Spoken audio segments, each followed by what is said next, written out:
These are the best players for every team in Major League Baseball for the 2026 season. Make sure you're subscribed to the channel so you don't miss out on any of the baseball content coming at you. Let's get going into it. Getting us started, we have the Toronto Blue Jays, and the best player on that team is Vlad Guerrero Jr. Blue Jays have a lot of great players, but I think it's pretty obvious that Vladdy is the best player on that roster. While this year he hasn't been at that elite form just yet offensively because of the power, he's still a guy who's going to hit around 300 every year, a high on-base percentage near 400, and an OPS that's going to be in the 850 to 900 range. The power is elite, so the home runs will come in 2026. The bat-to-ball skills are phenomenal. He plays a good first base. He was unbelievably clutch in their postseason run last year. Vlad Guerrero Jr. does everything that you'd want out of the best player on your team, and at only 27 years old, this dude is just getting started in his prime years. He is the player you must watch on the Blue Jays, and again, he is the best player on that roster. For the best player on the Tampa Bay Rays, gotta be Junior Caminero. While defensively he is a little bit on the weaker side, at the plate, Junior Caminero is phenomenal. One of the best power hitters in the entire league right now. So far on the season, he's already got 11 home runs through 40 games, an OPS at 830, very similar to his numbers last year, where at age 21, he hit 45 homers and drove in 110 RBIs. Caminero has some of the best power in Major League Baseball, one of the fastest swings in the game, and hits absolute tanks. So you don't care about the defense, you don't care about the speed. When you have some of the best raw power in the game, the ability to drive in runs like Caminero does, it's one of the reasons why the Rays are the biggest surprise team in baseball this year. Caminero's a stud. But first, I want to give a quick shout to today's sponsor, SeatGeek. SeatGeek is the #1 rated ticketing app, and with the baseball season fully underway, you're going to want to go to games. So download the SeatGeek app right now and use my code Giraffe10 to get 10% off your next purchase on SeatGeek, whether you're a first-time buyer or not. Not to mention there are tickets to basketball games. We've got the World Cup coming up. Hockey playoffs are going on. There's also tickets to concerts, comedy shows, festivals, and so much more. My personal favorite feature on SeatGeek is their SeatGeek score. That's where they take tickets and rate them on a scale of 1 to 10 to let you know if you, the buyer, are getting a good deal or not. When you see tickets with a score closer to 10 or you see that green dot on the map, it means it's a good deal. You should buy those tickets. When you see tickets with a score closer to 1 with a red or orange circle on the map, that means you don't need to buy those tickets. Stay away, not a good deal. So once again, I've got the hookup for you guys. Use my code Giraffe10 to get 10% off your next purchase on SeatGeek, whether you're a first-time buyer or not. Download the SeatGeek app, click the link in the description to do so, and use my code Giraffe10 when signing up to get that 10% discount on your next SeatGeek purchase. Thank you to SeatGeek for sponsoring today's video. For the New York Yankees, it's the easiest pick of the video, arguably. It's Aaron Judge. Judge is not just the best player on the Yankees, he is maybe the best player in baseball. Right now, he's going on 5 straight seasons of an OPS above 1,000, which is just insane to say out loud. Already through 42 games, he has 16 homers and 7 doubles, an OPS at 1036. He's won 3 MVPs since 2022, and the only reason he didn't win it in 2023 is because he missed 60 games on the year. You're looking at a guy who averages 50 homers, 120 RBIs a season, plays phenomenal right field defense, and is simply just one of the 2 best players in the game. And when we're strictly talking offense, he is the best player in baseball. So yeah, that's the easy pick for the Yankees. For the best player on the Baltimore Orioles, gotta go with Gunnar Henderson. While he's having a bit of a down season this year, striking out way more than we expected, Gunnar still is a great player, just going through a bit of a rough patch. He's got 30 home run power, plays a good shortstop, steals bases, truly is a complete player. I do just think it is a slow start to the season. The Orioles have been a bit of a weird team so far this year, but as guys like Pete Alonso, hopefully Gunnar Henderson, and we're seeing Adley Rutschman starting to play even better, the Orioles can turn it around. If they want to be successful this year, they need Gunnar to go back to that MVP form we saw in 2024 and 2023. Still, it is just a cold start. The power is legit. One of my favorite left-hand swings in the game. Gunnar Henderson, best player on the Orioles. For the last team in the AL East, we've got the Boston Red Sox, and the best player on this roster is still Garrett Crochet. While he's had a horrible start to the year, a 6.3 ERA, and he's currently on the IL, it's pretty obvious that that injury was causing these issues for him, because last year in 2025, Garrett Crochet made 32 starts through 205 innings, struck out a league-best 255 batters, a 2.59 ERA, a whip at 1.028, finished second in the Cy Young voting, got MVP votes, finishing inside the top 10, was an all-star for the 2nd straight season. As long as Garrett Crochet is healthy, he is just one of the best pitchers in the entire league. This year, the injuries definitely hindered his production, and that's why the numbers look bad. But if Crochet can return this year and look healthy, he is definitely the best player on this Red Sox team. If not him, it's a toss-up right now between Roman Anthony, Wilyer Abreu, and Wilson Contreras. To the National League East we go now. For the New York Mets, best player on that roster is Juan Soto. Francisco Lindor is close, but Juan Soto just simply is better. One of the best hitters in all of Major League Baseball, coming off of his 2nd straight season of 40 home runs, nearly stole 40 bases last year, gets on base at an insanely high clip, near 400 every single single year, an OPS above 900 almost every single year. While defensively there is some deficiencies for Juan Soto, you don't really care. He's 27 years old. He's one of the best hitters in all of Major League Baseball. And while this season again is off to a slower start, Soto coming back from a calf injury is part of the reason why he hasn't been as elite as he has in the past. The Mets absolutely stink, but it's not because of Juan Soto. He's one of the best players in baseball. The Philadelphia Phillies have a lot of options. Could have gone Bryce Harper, could have gone Kyle Schwarber, could have gone Trey Turner, but I'm going with Christopher Sanchez. To simply put it, Sanchez is one of the 5 best pitchers in Major League Baseball, and over the last few years, he's been one of the most valuable players for this Phillies roster. He's off to an incredible start in 2026, one of the front runners for the Cy Young in the National League already, finished second in the Cy Young voting last year in 2025, finished 10th in 2024. Over the last 3 seasons, he has an ERA at 2.79, a whip at 1.16, striking out everybody, doesn't give up home runs, is absolutely nasty on the mound. Christopher Sanchez is just that dude, and he's gotten better and better every single season. The growth that we've seen from him is incredible. Could have even been Zach Wheeler, but I gotta go with Christopher Sanchez, who's just been disgusting. For the best player on the Atlanta Braves, Ronald Acuna Jr. True 5-tool player. Slowish start to the season. The power was starting to come on right before he got hurt. Still haven't seen him steal bases like he did back in 2023, where he stole 73 in one season, but Acuna is an MVP candidate every single year. As long as he's healthy and on the field, he is going to do damage. Even last year, in only 95 games, hit 21 homers, a 935 OPS, on base percentage over 400. He really is absolutely disgusting. It's just a matter of health for Acuna. Matt Olson's been incredible. This is a guy that we could have mentioned here as well as the best player on the Braves, but I am going to go with Acuna, who I just think is not only the best player on the Braves, but one of the most talented players in baseball when healthy. For the Miami Marlins, gotta give a big shout out to Otto Lopez. Best player on this roster for sure. One of the most improved players in baseball this season so far. Through 40 games, Otto Lopez is hitting 344 with a 373 on base, 513 slug, and an 885 OPS. OPS plus at 150. Lopez is a guy who is a glove first player, but now that the bat is coming around and it looks sticky, the bat speed is great. He's barreling up the baseball more. Otto Lopez is just one of the better shortstops right now in baseball for the 2026 season. And on this Miami Marlins team, which is kind of fluctuating a bit in terms of their talent, Otto Lopez is a guy who clearly sticks out as someone who's going to continue to have a strong season. The glove, the bat, everything's clicking. Otto Lopez, best player on the Marlins. And for the last team in the NL East, we have the Washington Nationals. It really is a toss-up between CJ Abrams and James Wood. I'm going to go with James Wood because he gets on base at an insane clip, nearly a 400 on base percentage this season, and the power is simply some of the best in Major League Baseball. Wood has played 277 games through 3 seasons, averaging about 30 home runs a year, 100 RBI, stealing 20 bases, an OPS at around 830, an OPS plus at 134, and this year he's gotten even better. He's getting on base more than he ever has. He's hitting for a ton of power, 11 homers and 11 doubles through 41 games so far this year, and he's playing better defense too. Wood is a phenomenal player. He's only 23 years old, doesn't turn 24 until September. This is one of the bright young stars in Major League Baseball. A reason why the Nationals are so hopeful for this rebuild. They have a great young core.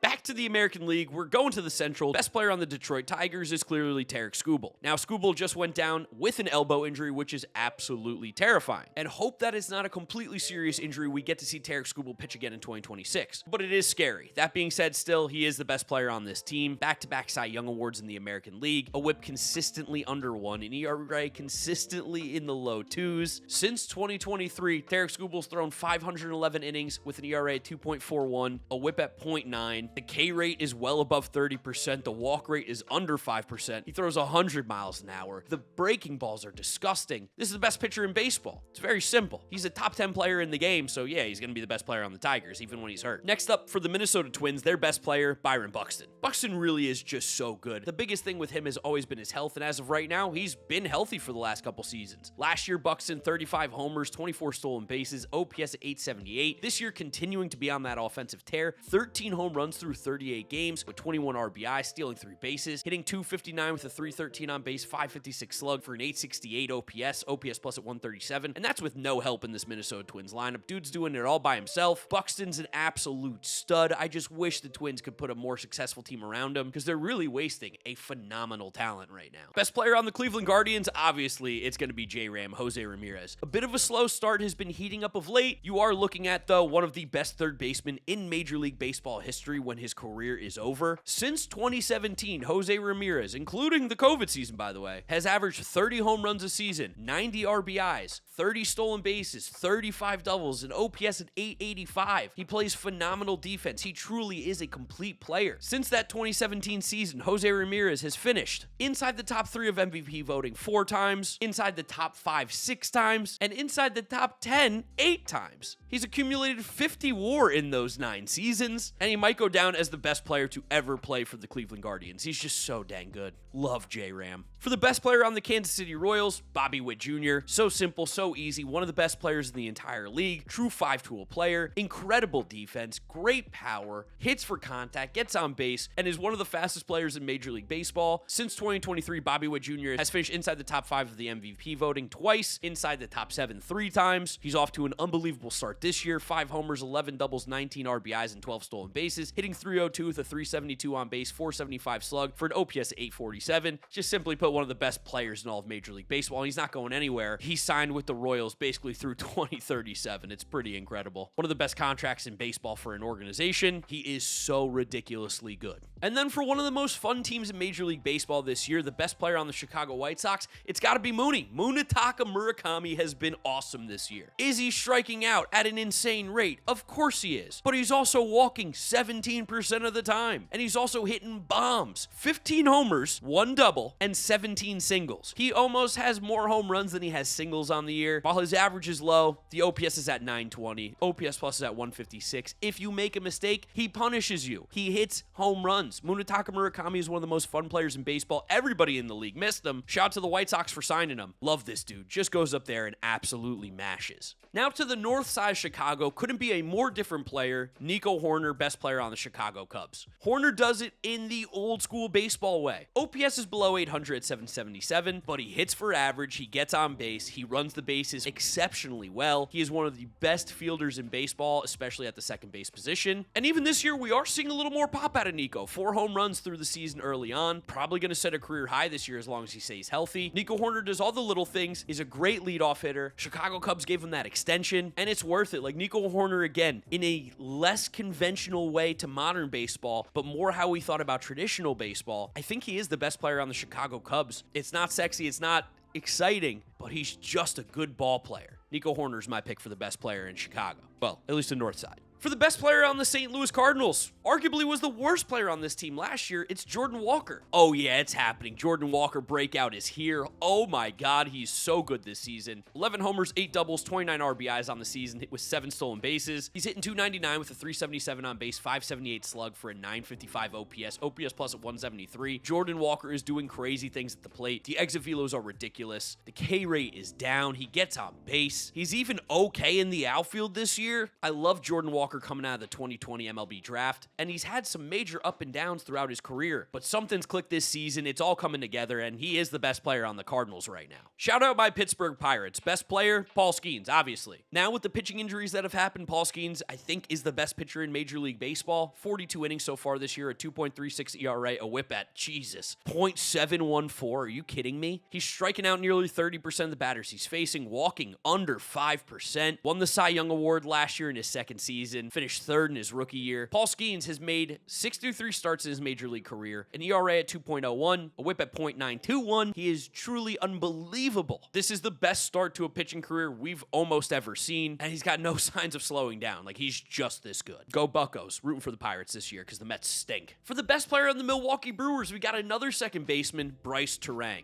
Bryce Terang, wow. Made some big changes to his swing last year. Bat speed went up, hit for way more power, was a more dangerous hitter, and of course always has that great glove. He's somehow gotten even better this year in 2026. More power, getting on base at an insane clip. A .422 on base percentage right now is nuts. That's like a 70-point improvement from last year. OPS at 934, OPS plus at 163. Like I mentioned, the power's better. He's stealing bases, playing great defense. This is the best player on the Brewers, and the Brewers have a great roster. Bryce Terang is just simply turned into one of the better players in Major League Baseball. That's what you call player development. That's what you call improvement. Terang's worked hard, and it's paid off. And then for the Cincinnati Reds, the best player on their roster, it's Elly De La Cruz. Of course it is. Love Elly. I've been accused of being too much of an Elly fan in the past before, but this is exactly why. You see what he's doing this year? He said, I don't care about strikeouts anymore, and he's turned into a much better player because strikeouts don't matter when you have elite pop. Elly is actually hitting for a higher average this year, despite striking out more than he did last year. Still getting on base, walking almost 10% of the time, but he's got 10 homers and 8 doubles through 41 games, stealing 9 bases, an 875 OPS, 288 average, 354 on base, 521 slug. He's playing great defense at shortstop. This is one of the most fun players to watch in Major League Baseball. I hope the Cincinnati Reds can hold him long term because this is a franchise player. The city of Cincinnati deserves it. I love watching this guy play ball. To the American League West we go. First catcher in today's video, best player on the A's, Shea Langoliers. I almost put Mr. Kurtz, but when you compare their numbers from the last 2 seasons, they've played the same amount of games. They both are unbelievably good at hitting over the last 2 seasons, but this guy plays catcher, so I gotta give it to Shea Langoliers. Also, plays it incredibly well. Langoliers had a breakout in 2024, then got even better last season, hitting 30 homers, 30 doubles, 861 OPS, and then this season, I mean, he's just off to an insane start. 36 games, 11 homers, 9 doubles, 22 RBIs, hitting 336, which is the best in the American League, 394 on base, 617 slug for an OPS over 1,000. Behind the dish, he's phenomenal. He's got some of the best pop in the game, and he does it all while catching. He is the best catcher in Major League Baseball right now. Shea Langoliers, best player on the Athletics. Mr. Kurtz was a close second, though. It's neck and neck. For the best player on the Angels, of course, it's Mike Trout. So happy to see Mike Trout back playing high-level baseball. He's already accumulated more WAR than he did all of last season, where he played 130 games this year through 41, 11 homers, 5 doubles, 23 RBIs. He's even stole 5 bases, hitting 248 with a 414 on base, 510 slug, 924 OPS, OPS plus at 162. He's playing center field okay, which is impressive for a guy who's had an injury-riddled career and is playing it at age 34. I'm just so happy for the Angels fans and Mike Trout that he's healthy at the moment, playing good baseball. This is one of the best baseball players we've ever seen, and it's good to see him playing top-level baseball once again. Just please, Mike, stay healthy, dude. Stay healthy. Off to an incredible start this year. For the Texas Rangers, best player on this roster? Give me Jacob deGrom. Let me show a little Mets bias. deGrom last year, 172 innings, ERA below 3, WHIP below 1. Phenomenal. This year, continuing on it, whenever Jacob deGrom's healthy, similarly to Mike Trout, he is just one of the best pitchers in the game. 44 innings, a 2.62 ERA, a WHIP at .91. deGrom is striking out 33% of the batters he's facing, walking 4.6%. The fastball's got life. He's been shutting down some of the top offenses in baseball. Just struck out 10 against the Cubs the other night, who don't lose any games recently. Jake deGrom, 37 years old, turns 38 in June, but it doesn't matter. As long as this guy is healthy and on the mound, he is one of the best pitchers in the game. Could have been Corey Seager. He's off to a slow start. I'm doing Mets bias. Give me my boy deGrom, my favorite pitcher of all time. For the Houston Astros, the best player on this team is obviously Yordan Alvarez. Oh man, God, when Yordan's healthy, he does some crazy stuff. 13 homers, 10 doubles, 29 RBIs on the year, hitting 314 with a 416 on base, 628 slug for a 1044 OPS, OPS plus at 189. I'm glad that they're just DHing him. That's the best chance for him to stay healthy. While the Astros absolutely stink, it's not because of the offense, and it's for sure not because of Yordan Alvarez.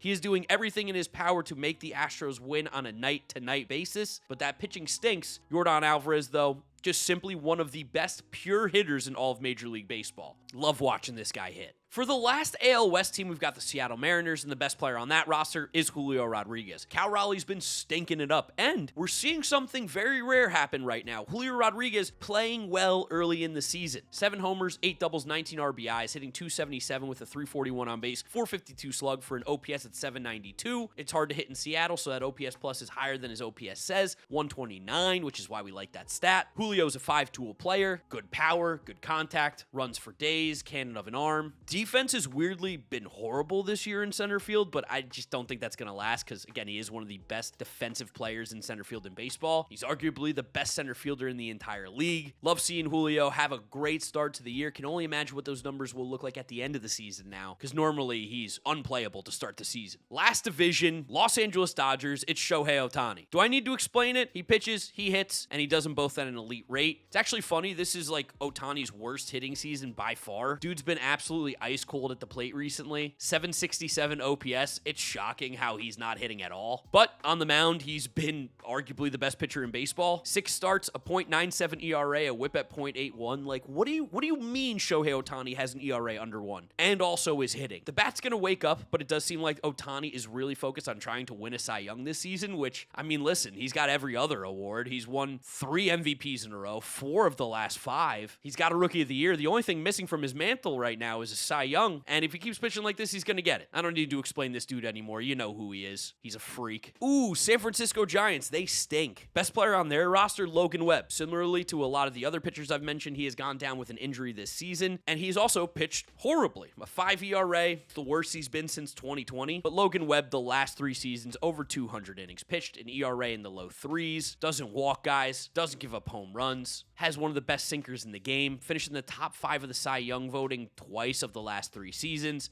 top 6 the last 3 years. Again, like, I normally would pick Rafael Devers or Chapman or Adames, but all of them are playing so horribly that I'm going to go with Logan Webb, who is still a very good pitcher. Arizona Diamondbacks, tough pick. It's a toss-up between Ketel Marte and Corbin Carroll. I'll give it to Corbin Carroll right now just because he's having a better start to the season, even though I think I had Ketel ranked higher going into the year. Both of these guys are top 15, top 20 players in the league. Corbin Carroll, true 5-tool player, 30 home runs a year, 30 doubles, 15 triples a season as well, steals 30 bases, plays great defense in the outfield, has a cannon of an arm. This year, off to another phenomenal start. 5 homers, 9 doubles, 4 triples, 20 RBIs with 4 stolen bases, hits .261 with a .361 on base, 500 slug, .861 OPS plus at 140. Top 10 in the MVP twice of the last 3 seasons. Legitimately one of the best base runners in all of Major League Baseball. Might not steal the most bases, but in terms of base running efficiency and decisions, he is the best. Love Corbin Carroll. Call me crazy, but I think the best player on the San Diego Padres is just Mason Miller, right? With Fernando Tatis forgetting how to hit for any power, or at least hit the ball in the air. Jackson Merrill, Machado having slow starts to the season. Bogarts has looked good, but I don't know, man. Mason Miller has a .96 ERA. Since he became a Padre, he's thrown 42 innings, has a .86 ERA, a .69 whip. Nice! A FIP at .56. His FIP this year is negative. Yes, you heard that right. He has a negative fielder independent pitching number at negative .15. Mason Miller is striking out 55.9% of the batters he's faced this year. It is more likely that Mason Miller strikes you out than you do anything else in the game. Normally, I would never pick a closer, but he is just such a level of dominant that we don't ever really see. And he throws 104. The slider's unhittable. Mason Miller is the best player on the Padres. I don't care. And then last but certainly not least, for the Colorado Rockies, their best player, Hunter Goodman. Rockies have been playing some decent baseball this year. Paul DePodesta might have figured something out. Hunter Goodman, a big reason why. He was great last year for the Rockies. Their all-star representative, 30 homers, nearly 30 doubles, 90 RBIs, 843 OPS, and he's doing it again this year. 10 homers, 7 doubles, 17 RBIs early in the season. Does strike out a bit, but a 246 average, 314 on base, 507 slug for an 821 OPS plus at 118. That's going to play, especially when he catches almost every single game, has that pop, the best hitter in this lineup. Shout out to Hunter Goodman. He is a good man, especially a good man at baseball. So there they are, the best player for every team in Major League Baseball for the 2026 season. I'd love to know who you guys think I left off this video. Let me know down in the comment section below. Don't forget to subscribe to the channel so you don't miss out on any of the baseball content. And you can follow me on all my social media. GiraffeNeckMarc links are in the description. You guys know the drill from here on out. YouTube recommends you watch this video. This is my most recent upload. Click through those if you have not yet seen them. Thank you guys for watching, and I'll catch you all in the next video. Bye.